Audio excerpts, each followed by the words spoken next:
director also of the Office for Human Rights Education. That means for me that you will now have a change, a changed vision of justice in the Philippines. A vision that is both clearer, mas malinaw, kasi alam niyo na how our justice system works with your paralegal training, but also at the same time more complex. It's now more complex. You realize that the justice system is not as easy as it seems. So with that, I would like to give you just three points that I would like all of us to reflect on and probably ponder upon as to again Induction, party, and all of that this holiday season. My first reflection point is this. There is a maxim in the law, it's expressed in Article 3 of the Civil Code. Ignorance of the law excuses no one from compliance therewith.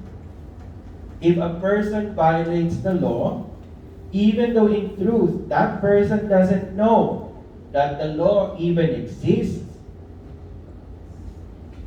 the ignorance of its existence is not a valid legal defense and will not excuse that person from the legal consequences of the violation of the law.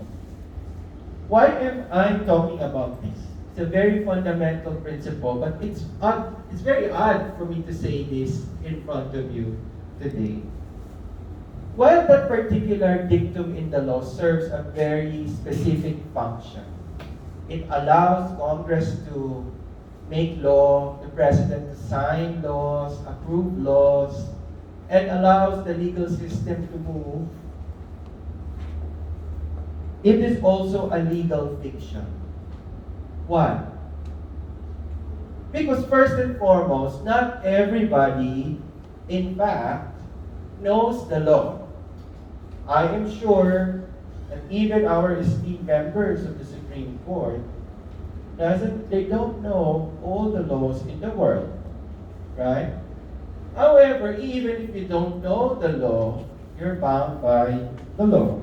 And as I said, this particular dictum serves a very specific function in maintaining and upholding our justice system and the rule of law. So what has that got to do with being a paralegal? You are now fortunate because you know some law. Right? Correct? Not every Filipino, not everyone in the world would be in the know of the law or even some little aspect of the law. You now belong to a very fortunate breed of people who know some law. And I am sure that as you venture into your careers as paralegals, you will know more law. Right? Probably more law than some lawyers know. Because some lawyers don't even know the law. Some. Hopefully a few. Okay. But this is where you also have what I will call a big role to play. What is the role that you have to play now? Right? What is the role that you have to play now? And I'm saying this because I'm an educator, and recently I've been recognized in the field of education and academia. So I'm saying this because I'm an educator, I'm a teacher. I count myself as a teacher first and foremost. You have a role to play in democratizing that knowledge. What do I mean by that? When you say to democratize knowledge, you spread the knowledge, you apply the knowledge, you make people know knowledge of the law. You make people know the law. And that's really your challenge. Our good justice said earlier, with knowledge comes great responsibility. And that's also what I'm going to say today. You have knowledge and you have to use that knowledge responsibly. Part of the responsibility is to share also what you know. And sharing what you know is telling people that that kind of conduct, for example, is wrong. Because it's not allowed in the law. Correct? And that's really the challenge for you. I hope you will tell people, you will share your knowledge to people, because the law is not something to be kept in one's heart only. It is to be shared. We have to share the law, the knowledge of the law to everyone. You have to bridge that very critical gap. Because as I said, the knowledge of the law presumably is only a legal fiction. It's not really true that everybody knows the law, right? So you have now a part in that.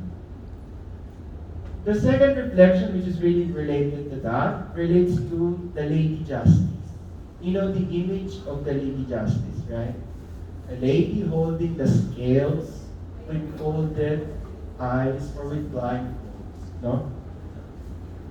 And let me just share with you that you now belong, well, everybody belongs to the pillar of justice, but now you have a special place in the pillars of justice. Ano nga ba yung pillars of justice? Just a review. Law enforcement, prosecution, courts, corrections, or jails, no? Prisons, and community. You have always been part of the community. So we're part of the pillars of justice. But the important thing that I want to share with you is that you will now know that justice is not just the work of lawyers and members of the legal profession. People working in institutions of justice such as you are also part of the pillars of justice. It is the work of everyone. I remember when I was practicing, I practiced for a bit, and I grew up in a family of lawyers. The work of paralegals, your work, is something that is as crucial and as beneficial, but sometimes underappreciated. Do you agree? Yes. I agree. Editing, pleadings, changing type forms, formats, papers, and sometimes filing. They can make or break a case. If you make it to the postal office on time, that means you have submitted the pleading on time. If not, talo yung kaso. Posibleng matalo yung kaso, no? And that one really hinges on the courage, the bravery, the fortitude, and the heart of the paralegal. Correct? You do not abandon a task in the middle of a filing. You do not abandon a task because it's very hard. There's very heavy traffic outside. You find a way. And saludo ako dyan. Saludo ako dyan. You are actually the unsung heroes behind every lawyer, behind every law firm. I remember one time when I was in, I'm sure you're familiar with this place in MOA. Oh, natatawa na kayo. The last one to close. The last post office to close in that area, or the entirety probably of Metro Manila. Makikita mo doon, no? Gutom na, pagod na yung mga tao nagpo-file, kasama yung mga paralegals, yung mga messengers na iba. Tuloy-tuloy pa rin, ano? Tapos kapag halimbawa late na nga yung papel, binigay ng lawyer hindi na aabot, minsan yung mga messenger, pagagalitan pa ng lawyer.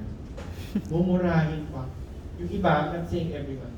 I've just heard in the grapevine some of such stories. No? Without you, the wheels of justice will not really roll. Correct? Because you make those things happen. No? Paralegals, as I said, enable the systems at play. You are part of the pillars of justice. The third point that I want to share is somewhat similar to what our good justice shared, but with a twist. It is about the challenge of the role of law and education. Because as I said, I'm education. What's the challenge there? The challenge there is that while we give so much regard to the rule of law, and I always say this, we have to think of the role of law. Ano nga ba ang papel ng batas sa ating lipunan? Paralegals have a role to play in the role of the law in society. No?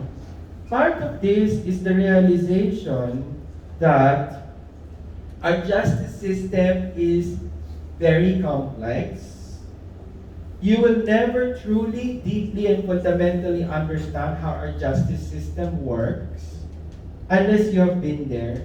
But part of it is defending the indigent, protecting witnesses, protecting our country from foreign lawless elements, and of course, because I'm in CHR, defending the rights of the disadvantaged, marginalized, and vulnerable sectors in society. Don't forget that. When you are a paralegal, you're also working for larger causes about the role of law.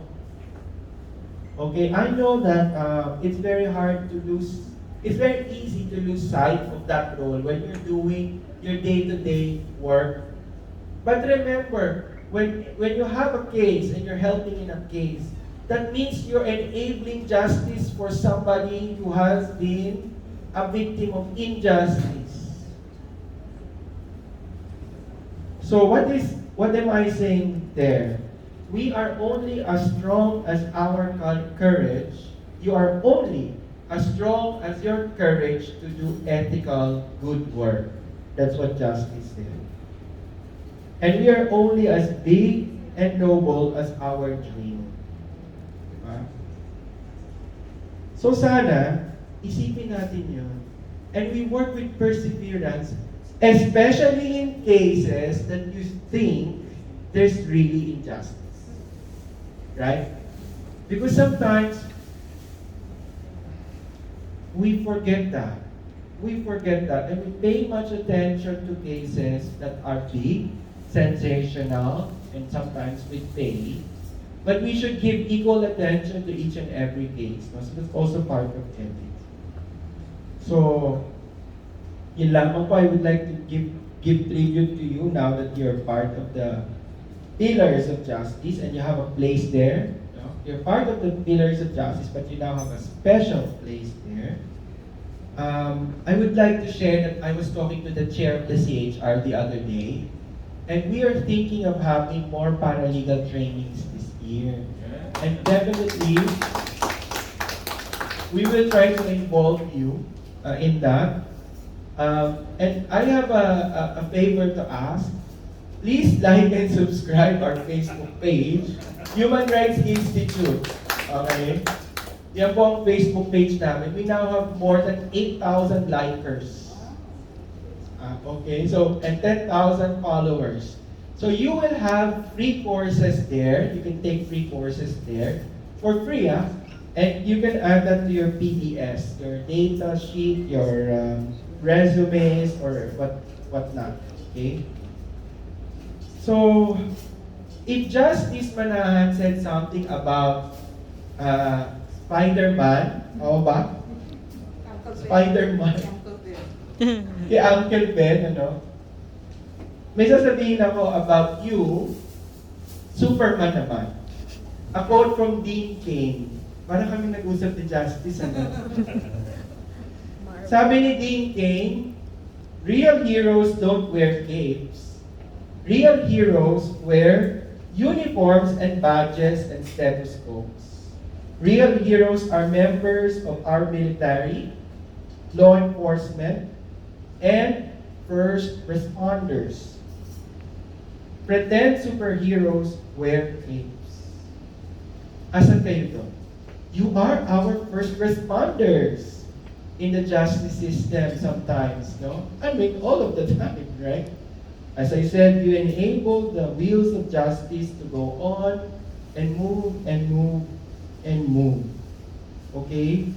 So, with that, I would like to salute you. You are our superheroes. And I think lawyers, judges, justices, every one of us should pay more attention to you because you are our superheroes. Real superheroes don't wear capes. So maraming salamat po and Merry Christmas! Happy New Year!